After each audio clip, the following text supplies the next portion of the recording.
Hello friends, welcome to the success Kendra. Friends देखिए, बिहार मद्य निषेध का जो एग्ज़ाम 14 मई 2023 को लिया जाएगा। फ्रेंड्स उसके लिए मैं आपके लिए लगातार सीएसबीसी के द्वारा जो प्रीवियस ईयर में एग्ज़ाम कंडक्ट करवाए गए हैं उनके क्वेश्चन पेपर को मैं कवर करवा रहा हूं। देखिए, सीएसबीसी ही बिहार मद्य निषेध का एग्ज़ाम कंडक्ट करवाती है, बिहार पुलिस कांस्टेबल का, बिहार फायरमैन का, बिहार फॉरेस्ट गार्ड का, इन सब के एग्ज़ाम कंडक्ट करवाती है। तो मैं चाहता हूं कि आप प्रीवियस ईयर में जितने भी सीएसबीसी के द्वारा एग्ज़ाम कंडक्ट करवाए गए हैं उनको एक बार देख लीजिए। यहाँ से प्रश्न जो है आपके एग्ज़ाम में बन सकते हैं। और अगर आपने प्रीवियस वीडियो को नहीं देखा है, जो पिछले प्रश्न पत्र को मैंने कवर कराया हुआ है, तो उसको ज़रूर देख लीजिएगा। लिंक आपको डिस्क्रिप्शन बॉक्स में मिल जाएगा। चलिए शुरू करते हैं आज का सेशन। पहले प्लीज़ वीडियो को लाइक कर दीजिएगा। पहला प्रश्न है कि भारतीय संविधान में कुल कितने भाग हैं। प्रश्न आसान है लेकिन महत्वपूर्ण है। देखिए, भारतीय संविधान में कुल 22 भाग हैं। Option number A right answer इसका हो जाएगा। उसके बाद देखिए, दूसरा प्रश्न है कि वोट देने का अधिकार यानी कि मत देने का अधिकार भारतीय संविधान के किस अनुच्छेद में आता है। ध्यान दीजिएगा, संविधान का अनुच्छेद 324 से लेकर के 329 तक में जो है निर्वाचन संबंधी उपबंध दिए गए हैं। और यह किस भाग में है, तो भाग 15 में है। ठीक है फ्रेंड्स। और यहाँ पर देखिए, वोट देने का जो अधिकार है यानी कि वयस्क मताधिकार जो है यह दिया गया अनुच्छेद 326 में। तो इसको आप जरूर ध्यान रखेंगे। नेक्स्ट क्वेश्चन है कि पूर्व पश्चिम गलियारा में पूर्वोत्तम भाग कौन सा है। देखिए, पूर्व पश्चिम गलियारा और उत्तर दक्षिण गलियारा ये मैंने कई बार आपको कराया हुआ है। देखिए, उत्तर दक्षिण गलियारा के बारे में पहले जान लीजिए। उत्तर दक्षिण गलियारा जो है यह NH44 के माध्यम से जोड़ा गया है, यानी कि यह किसके अंतर्गत आता है, तो NH44 के अंतर्गत आता है। ठीक है। इसमें जो उत्तर में है वो श्रीनगर है और दक्षिण में कन्याकुमारी है। अब बात करते हैं पूर्व पश्चिम गलियारा में। इसमें पूर्वोत्तम पूछा गया है, तो पूर्वोत्तम कौन सा है, तो यह आपका असम का सिलचर है। और अगर आपसे पश्चिमतम पूछा जाए सबसे पश्चिम में, तो यह आपका गुजरात का पोरबंदर होगा। ठीक है। चलिए, नेक्स्ट क्वेश्चन है कि हम्बन टोटा बंदरगाह किस देश में स्थित है। हम्बन टोटा जो है यह श्रीलंका में है। कहाँ पर है, श्रीलंका राइट आंसर हो जाएगा इसका। नेक्स्ट क्वेश्चन है कि डेट्रॉयट नामक नगर किसके लिए प्रसिद्ध है। ये जो डेट्रॉयट है ये है कहाँ पर, तो ये अमेरिका में है और यह ऑटोमोबाइल उद्योग के लिए फेमस है। ऑटोमोबाइल उद्योग इसका राइट आंसर हो जाएगा। उसके बाद देखिएगा कि जनसांख्यिकी लाभांश होता है। तो जनसांख्यिकी लाभांश जो होता है यह आपका, इसमें से राइट आंसर अगर चुने तो ऑप्शन नंबर ए होगा, 15 से 59 वर्ष की कार्यशील जनसंख्या। Option number A right answer इसका हो जाएगा। नेक्स्ट क्वेश्चन है कि डाक संशोधन विधेयक में पॉकेट वीटो का प्रयोग किस राष्ट्रपति ने किया था। तो देखिए, पॉकेट वीटो का प्रयोग जो है डाक संशोधन विधेयक में उस समय के तत्कालीन राष्ट्रपति ज्ञानी जैल सिंह के द्वारा किया गया था। कब, तो 1986 में। ठीक है। तो ज्ञानी जैल सिंह राइट आंसर हो जाएगा। नेक्स्ट क्वेश्चन है, और देखिए 2022 में बिहार मद्य निषेध का 2 पेपर कराया गया था, 2 एग्जाम कंडक्ट कराया गया था। दोनों क्वेश्चन पेपर को मैंने कवर कराया हुआ है। 2016 में भी बिहार मद्य निषेध का एग्ज़ाम हुआ था, इसके भी क्वेश्चन पेपर को मैंने कराया हुआ है। मैंने प्लेलिस्ट बना दिया है, लिंक आपको डिस्क्रिप्शन में मिल जाएगा, या चैनल पर चले जाइए और आप प्लेलिस्ट देख लीजिएगा। बिहार मद्य निषेध 2023 के नाम से मैंने प्लेलिस्ट बनाया हुआ है, सारे वीडियोज उसमें आपको मिल जाएंगे। देखिए, महाराजा धीराज की उपाधि अपनाने वाला पहला गुप्त शासक कौन था। तो यह गुप्त शासक जो था यह चंद्रगुप्त प्रथम था। चंद्रगुप्त प्रथम राइट आंसर हो जाएगा। भारतीय संविधान के अनुसूची 6 में किन किन राज्यों को शामिल किया गया है। टोटल कितनी अनुसूची है, तो 12 अनुसूची है। 8वीं अनुसूची में 22 भाषाओं का उल्लेख किया गया है, इसको आप जरूर ध्यान रखेंगे। ठीक है। और 6ठी अनुसूची में असम, त्रिपुरा, मेघालय और मिजोरम को शामिल किया गया है। तो राइट आंसर इसका क्या हो जाएगा, करेक्ट आंसर इसका ऑप्शन नंबर ए हो जाएगा, असम, त्रिपुरा, मेघालय और मिजोरम। नेक्स्ट क्वेश्चन है हमारा कि नील दर्पण नामक पुस्तक किसने लिखी है। नील दर्पण को लिखा किसने है, तो फ्रेंड्स दीनबंधु मित्र ने लिखा है। दीनबंधु मित्र इसका राइट आंसर हो जाएगा, बहुत ही इंपॉर्टेंट है। निकोलो कोंटी नामक इटावली यात्री किसके शासनकाल में भारत आया था। तो यह जो निकोलो कोंटी था यह आया था देवराय प्रथम के शासनकाल में। डोमिंग पायस और बारबोसा ये आए थे किसके समय में, तो यह कृष्णदेव राय के समय में आए थे, बारबोसा और डोमिंग पायस। ठीक है। देवराय प्रथम राइट आंसर हो जाएगा। उसके बाद देखिएगा कि अवध की ब्रिटिश साम्राज्य में मिलन के समय अवध के नवाब कौन था। देखिए, इस पर जो है कुशासन का आरोप लगा करके 1856 में डलहौजी जो था, लॉर्ड डलहौजी, इसी ने इसका विलय ब्रिटिश साम्राज्य में कर लिया था, ठीक है। और वाजिद अली शाह उस समय जो था अवध का नवाब था। अगला प्रश्न है हमारा कि हाइसिस नामक उपग्रह का प्रक्षेपण किस यान से किया गया था। ये उस समय का करंट का प्रश्न हो सकता है, तो PSLV C-43, ठीक है। चलिए उसके बाद देखिएगा कि ऑस्ट्रेलियाई ओपन 2019, अब आपको 2019 नहीं 2023 याद रखना है।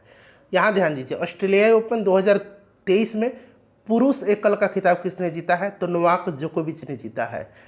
2023 ऑस्ट्रेलियाई ओपन महिला एकल का खिताब किसने जीता है, तो एरिना सबलेंका ने जीता है। नाम याद रखना आपको, ठीक है, एरिना सबलेंका महिला एकल का, और पुरुष एकल का नोवाक जोकोविच ने जीता है। लालजी टंडन बिहार के कौन से राज्यपाल हैं। अब देखिए बिहार के नए राज्यपाल बने हैं राजेंद्र विश्वनाथ अर्लेकर। अगर आपसे पूछा जाए कि बिहार में वर्तमान में राज्यपाल कौन है, तो उनका नाम याद रखेंगे, राजेंद्र विश्वनाथ अर्लेकर। नेक्स्ट क्वेश्चन है कि बिहार का न्यूनतम जनसंख्या वाला जिला कौन सा है। न्यूनतम जनसंख्या वाला जिला जो है यह शिवहर है। अधिकतम पूछेगा तो अधिकतम पटना का जनसंख्या है। असहयोग आंदोलन प्रारंभ होने का कारण क्या था। असहयोग आंदोलन स्टार्ट कब हुआ था, तो 1 अगस्त 1920 को, 1 अगस्त 1920 को, ठीक है। इसका कारण जालियांवाला बाग हत्याकांड था, ठीक है फ्रेंड्स, ध्यान रखेंगे।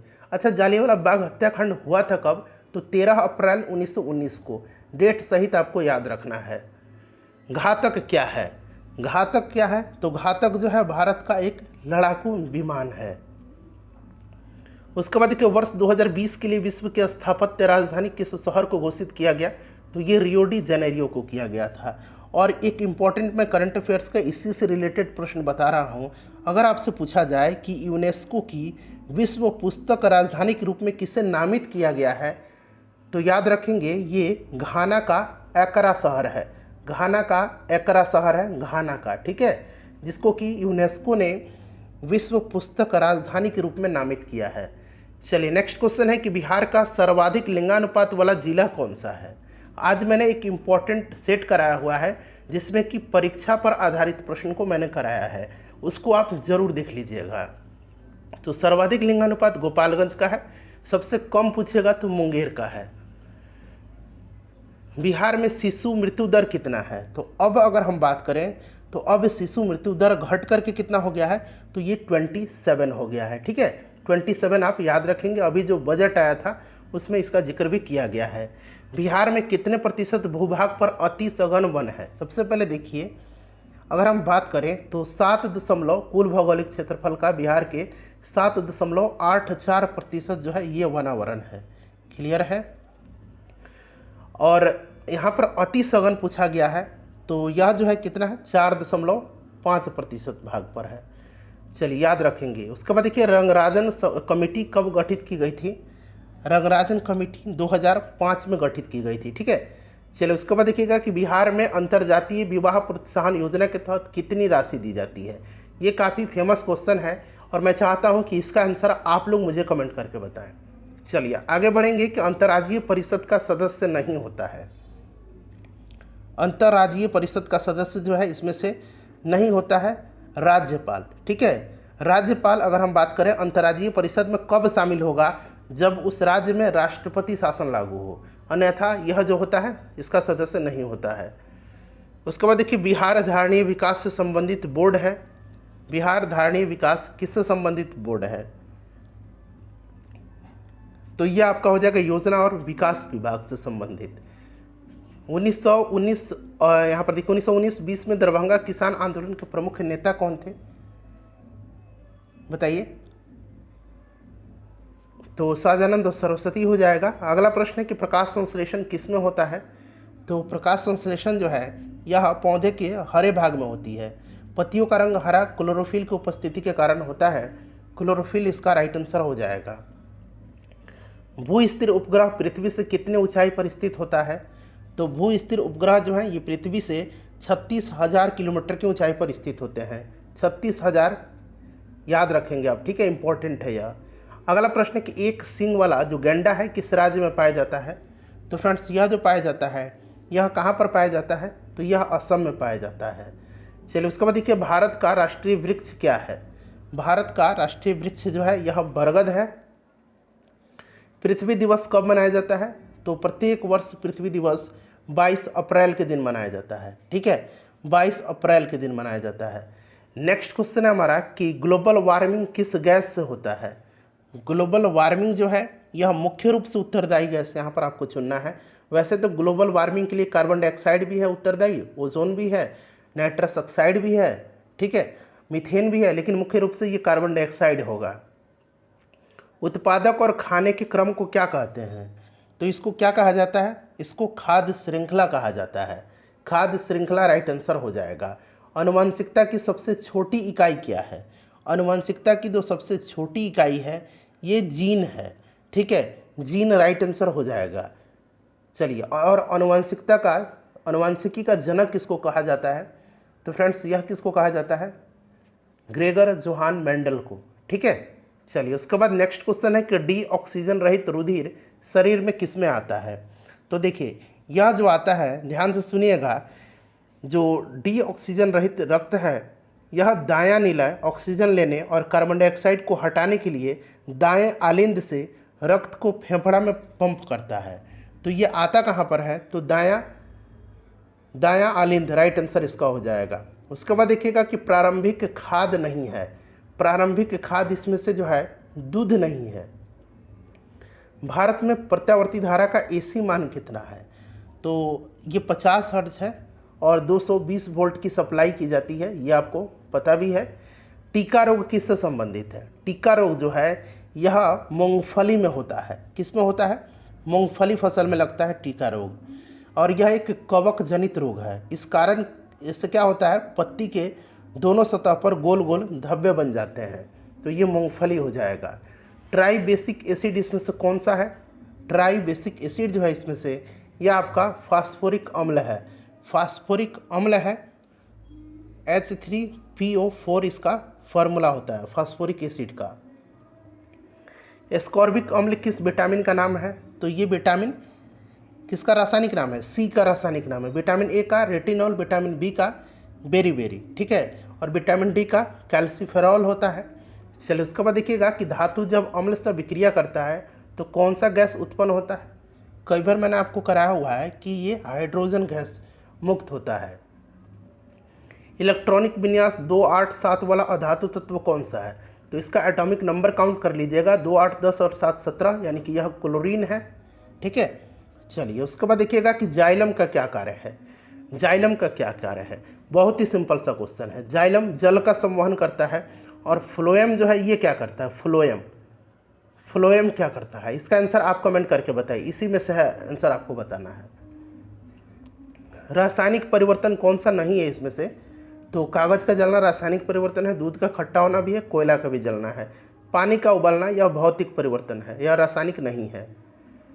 H2SO4 का एटॉमिसिटी पूछा गया है। H2SO4 का जो एटॉमिसिटी हो जाएगा वो आपसे पूछा गया है, तो यह आपका 7 होता है। साबुन का सह उत्पाद है। साबुन का निर्माण प्रक्रिया में ग्लिसरॉल जो होता है यह सह उत्पाद के रूप में उत्पन्न होता है, ग्लिसरॉल। सही कथन इसमें से चुनना है। देखिए बताइएगा राइट आंसर इसका क्या हो जाएगा? द्रव्यमान स्थिर होता है जबकि भार जो है बदलता है। ठीक है, गुरुत्वीय त्वरण का मान परिवर्तनशील होने के कारण भार का मान बदलता है। तो इसमें से करेक्ट आंसर जो होगा वो आपका द्रव्यमान हमेशा स्थिर रहता है जबकि भार बदलता है। गिलास में पानी पर बर्फ तैर रहा है, यदि बर्फ पिघल जाए तो आयतन पर क्या प्रभाव पड़ेगा? कोई भी प्रभाव नहीं पड़ेगा। ठीक है, इनमें से कोई नहीं। राइट आंसर आपको चुनना है, ध्यान से पढ़िए पहले ऑप्शन को। देखिए आयतन वही रहेगा। ठीक है, कोई भी प्रभाव नहीं पड़ेगा। मध्य कर्ण में इनमें से कौन सी हड्डी नहीं पाई जाती है? कान की बात हो रही है, तो कान में जो है मेलियस, इनकस और स्टेप्स पाए जाते हैं। स्टेप्स सबसे छोटी हड्डी होती है, हैमट इसमें नहीं पाया जाता है। हैमट इसका करेक्ट आंसर हो जाएगा। उसके बाद देखिए पृथ्वी पर किसी वस्तु का पलायन वेग चंद्रमा के उस वस्तु के पलायन वेग से होगा, तो ये क्या होगा? तो यह हमेशा अधिक होता है। ठीक है, अधिक होगा, ध्यान रखेंगे आप। चलिए उसके बाद नेक्स्ट क्वेश्चन कर लेंगे कि 18 कैरेट सोना में सोना का प्रतिशत कितना है? 24 कैरेट शुद्ध होता है, यानी कि 100% होता है, तो 18 कैरेट कितना होगा? तो यह 75% हो जाएगा। ऑप्शन नंबर इसका डी राइट आंसर हो जाएगा। अगर आपसे पूछा जाए कि 12 कैरेट कितना होगा, तो 12 कैरेट जो होगा आपका 50% हो जाएगा। 6 कैरेट कितना होगा, तो 6 कैरेट 25% हो जाएगा। लोहा के गैल्वेनीकरण यानी कि गैल्वेनाइजेशन में कौन सी धातु प्रयुक्त होती है, तो इस पर जिंक की परत चढ़ाई जाती है। लोहे को जंग से बचाने के लिए उसका गैल्वेनाइजेशन होता है और उस पर जिंक की परत चढ़ाई जाती है। सबसे पहले किस जीव को अंतरिक्ष में भेजा गया था, तो यह जीव जो था यह लाइका नामक कुत्ता था। लाइका नामक कुत्ता हो जाएगा। ध्वनि तरंगे नहीं चल सकती हैं, ध्वनि तरंगे निर्वात में गमन नहीं करती हैं, याद रखेंगे। ध्वनि के लिए माध्यम की आवश्यकता होती है गमन के लिए ध्वनि को, तो ये निर्वात हो जाएगा राइट आंसर। किताब में हमेशा रहता है, रीजनिंग का प्रश्न है, मैं आपको फटाफट यहाँ से कवर करवा दे रहा हूँ, ठीक है। देखिए किताब में हमेशा क्या होता है, पेज होता है, पृष्ठ होता है, ठीक है। ऑप्शन नंबर बी हो जाएगा इसका राइट आंसर। अब इसमें क्रम से आपको सजाना है, क्रम से सजाना है। तो यहाँ पर देखिएगा, सबसे पहले अगर हम बात करें इसमें, तो यह आपका भ्रूण हो जाएगा, फिर नवजात हो जाएगा, फिर बच्चा हो जाएगा, उसके बाद फिर युवा होगा और फिर यह वयस्क हो जाएगा। तो ऑप्शन नंबर ए मेरे ख्याल से राइट आंसर होगा। यहाँ पर देखिएगा कि कह रहा है कि अगला जो आएगा यहाँ पर क्या आएगा, देखिए 3 तिहाई 9, 5 25, यहाँ 3, फिर 5, फिर 7, फिर 9 और फिर यहाँ पर क्या आएगा 11 आएगा। 11 के स्क्वायर करेंगे 121, देखिए यहाँ पर दिया गया है। तो ये वाला जो सेट है सही है। इसमें देखिए क्या किया गया है, यहाँ कह रहा है कि वाराणसी को इस तरह से लिखा गया है, तो कोलकाता को कैसे लिखा जाएगा। तो यहाँ पर देखिए क्या किया गया, वी में 1 जोड़ा गया, तो वी के बाद क्या आता है, डब्लू आता है। फिर ए में 2 जोड़ा गया, तो ए के बाद सी आएगा, 2 जोड़ेंगे तो ए बी, फिर गैप करके सी आएगा। फिर इसमें 3 जोड़ा गया है, 4 जोड़ा गया, ऐसे ही जोड़ते जोड़ते यहाँ आई में 8 जोड़ा गया है। तब क्या आया है, तो आई में जब 8 जोड़ा गया है तब ये आपका आया है क्यू, ठीक है। यहाँ पर उसी प्रकार से यहाँ भी हम एक एक जोड़ते चलेंगे, बढ़ाते चलेंगे। तो के में 1 जोड़ेंगे तो एल आ जाएगा, ओ में 2 जोड़ेंगे तो ओ पी क्यू आ जाएगा। इसी प्रकार से हम इसको जोड़ेंगे तो ऑप्शन नंबर यहाँ पर देखेंगे तो एल क्यू, उसके बाद ओ आएगा, यानी कि ए वाला आंसर सही होगा, ऑप्शन नंबर बी होगा। आप समझ गए होंगे, बना लीजिए, ठीक है। चलिए उसके बाद देखिएगा कि एक व्यक्ति पूर्व से चलना प्रारंभ करता है, यानी कि यह पूर्व से चलना प्रारंभ करता है, कुछ दूर चलने के बाद दाएं मुड़ता है। मान लीजिए ये पूर्व से चलना प्रारंभ किया, दाएं मुड़ा, अब ये आपका दक्षिण हो गया। अगर पूर्व मैंने इधर माना है तो ये दक्षिण हुआ, ये उत्तर हुआ और ये पश्चिम हुआ। तो कह रहे कि दाएं मुड़ता है, दाएं मुड़ा, फिर कुछ दूर चल के ये बाएं मुड़ता है, तो बाएं फिर ये पूर्व दिशा में मुड़ गया। अब वह किस दिशा में जा रहा है, तो पूर्व दिशा में ही वह जा रहा है, ठीक है। आई होप कि आप समझ गए होंगे। उसके बाद देखिए 35 छात्रों में ऊपर से सूरज का 12वां स्थान है, तो नीचे से उसका कौन सा स्थान होगा।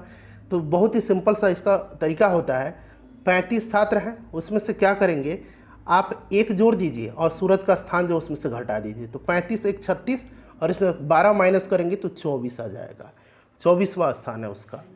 चलिए उसके बाद देखिएगा यहाँ पर जो मिसिंग नंबर है वो आपको बताना है। अब यहाँ पर इसको कैसे आप करेंगे, तो यहाँ पर देखिए 4 और 9 13 हो जा रहा है, 15 और 6 21 हो जा रहा है। जोड़ने पर 9 और 4 13, 15 पे 6 जोड़ी 21 हो जाएगा।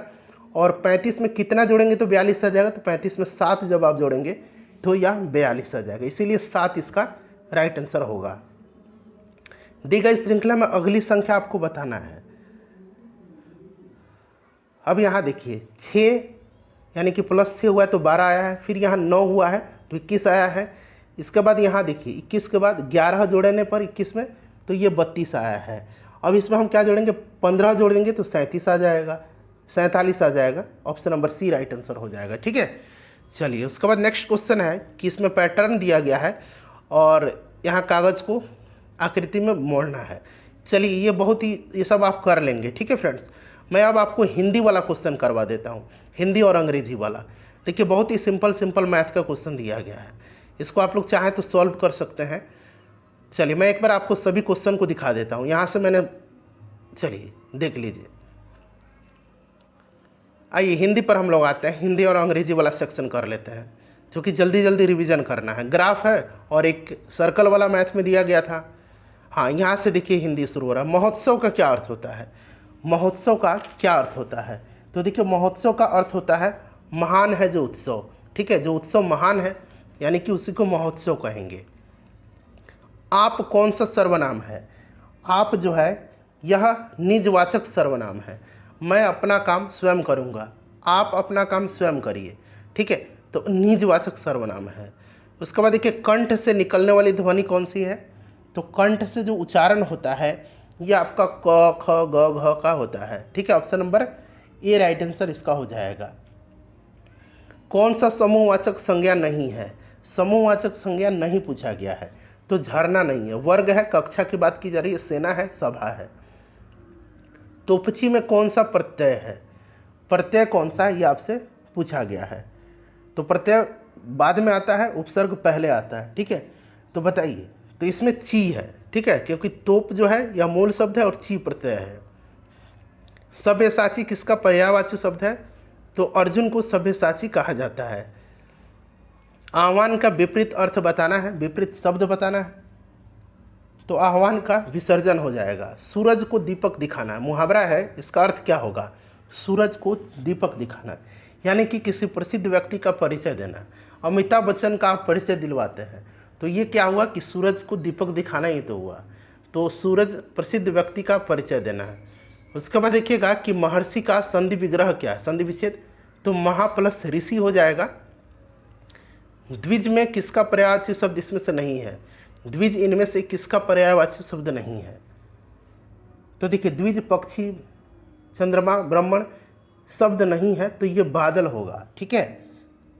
चलिए उसके बाद नेक्स्ट क्वेश्चन है कि आतताई का क्या अर्थ होता है। आतताई का जो अर्थ होता है ये जो अत्याचार करता हो, ठीक है। उसके बाद देखिएगा कि इनमें से किस समूह में सभी शब्द शुद्ध लिखा गया है, पढ़ के देखिए एक बार। तो देखिए इसमें से प्रकृति सही है, पुनर्जन्म सही है, भर्त्सना सही है और बलिष्ठ सही है। यहाँ देखिए पुनर्जन्म गलत हो गया है। उसके बाद यहाँ पर देखेंगे प्रकृति, पुनर्जन्म या भर्त्सना गलत लिखा गया है, प्रकृति, पुनर्जन्म और यहाँ बलिष्ठ वाला गलत लिखा गया, तो ये वाला सेट जो है सही है। जो पढ़ेगा वह पास होगा।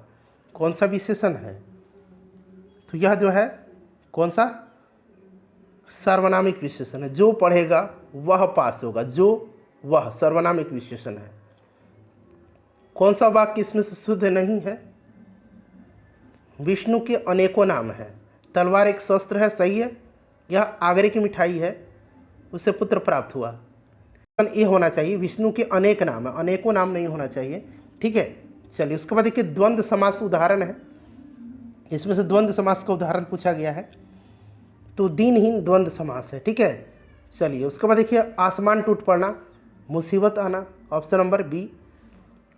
इसमें से शुद्ध वर्तनी कौन सा है, तो मेरे ख्याल से ये रचयिता, ये वाला जो है सही लिखा गया है, ठीक है।